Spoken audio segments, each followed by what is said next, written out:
maybe we're not doing as great a job in being the church as we think we are and demonstrating it. Maybe even I don't. I find this, I was confessing to the first group that when I was doing my seminary stuff and I had to write a paper on the church, what is the church? I thought I nailed this baby. Man, I had all the best sources, and I had this stuff down. I sent this profound document off. It should have been on the Wittenberg door. This was just excellent.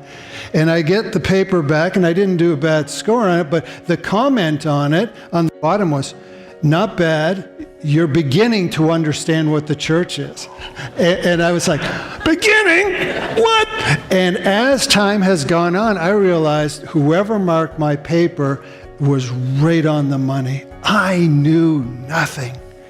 And right now I've gotten to the point that I know nothing. So I'm making progress. So as we go into this, the idea is in trying to find out what the church is, we're going to borrow a concept from the engineers. And we all know the term anyway, reverse engineering, right? You've heard the term, if you want to know how something works that you don't really understand, or you take it apart, you understand the operative points, the core elements of whatever that device is. You, in effect, are going back to the beginning or the birth of whatever that thing is and going from there. That's what we are going to do with the church. We are going to reverse engineer this week and next week a bit. And it's going to take us to the end of some of the Gospels and the beginning of Acts. It's just in the birth, looking at the birth of the church.